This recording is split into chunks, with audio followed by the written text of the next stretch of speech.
He was the last to know.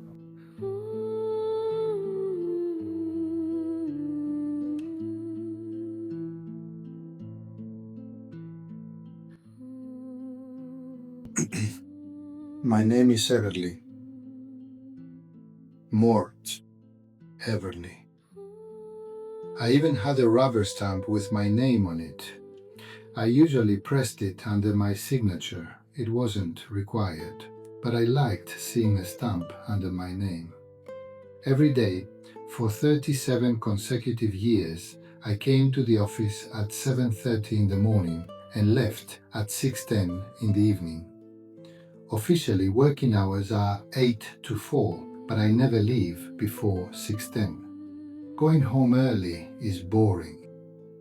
Since the last time I came to the office at 7:31 on the morning of last Thursday, 7 days have gone by. But I have no desire to leave. In truth, I have no desire for anything. My coffee sits untouched. I have not signed a single document. I have not dipped my stamp in the ink pad even once. A skin of mold has formed on the surface of the coffee, but I cannot be bothered to throw it away. In the morning, no one says good morning. They are not surprised to find me already at my desk. I was always the first to arrive. In the afternoon, they leave 5 minutes before the end of the working day, without saying goodbye. I am always the last to go, except for these last 7 days, when I have not gone at all. I have had no desire to leave, nor do I particularly wish to stay. And yet, paradoxically, here I am. My gaze is fixed on the calendar on the opposite wall. For 7 days now, I have been staring at it without pause, and no one has bothered to change the date. That was always my job. The first task every morning was to move the date on. Perhaps the only change in my life all these years. But now, I have no desire to. Yesterday afternoon, Tuesday I think, just before they left, the ever-clumsy Tim Brashley spilled a glass full of coffee, or tea, I'm not sure, right at my feet. It slipped from his hands, he said. Everyone started at the crash, but I remained unmoved, staring at the calendar. I had no desire to. Tim Brashley apologized, and, impressed that I paid him no attention, he cracked some joke about my diligence. Even our director, Mr. Masters, came out to discover the cause of the commotion. The necessary explanations were offered, and Mr. Masters instructed them not to disturb me while I was working. Then he vanished behind his office door.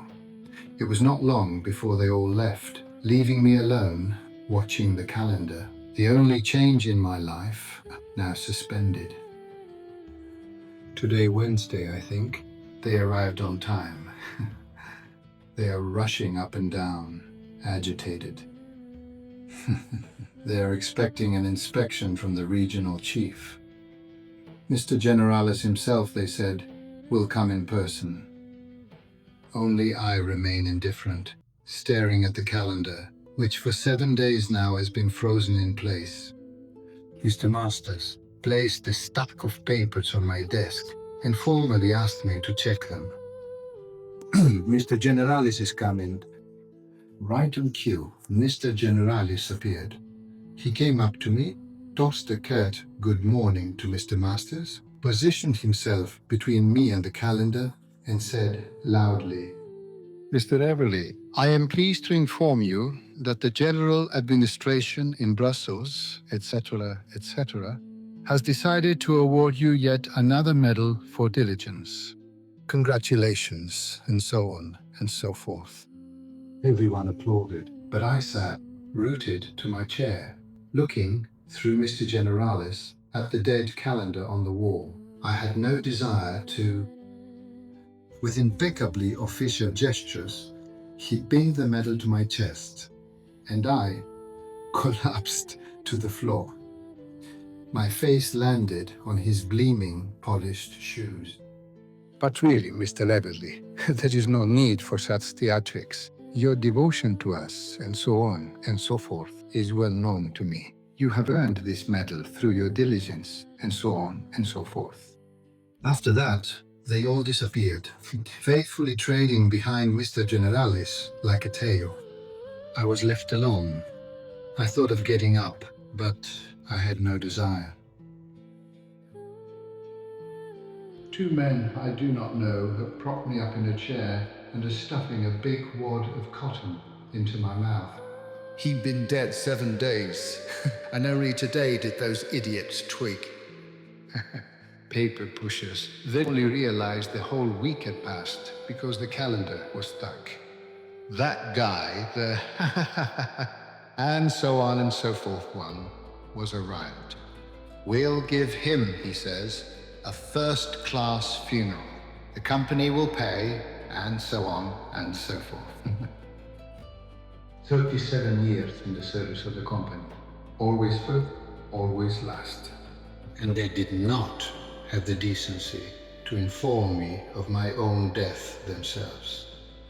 Decades of dedication and 2 medals for diligence. They left 2 strangers to laugh at me. I shall never forgive them. I have no desire to forgive them. No desire to forgive them. No desire to forgive them. No desire to forgive them.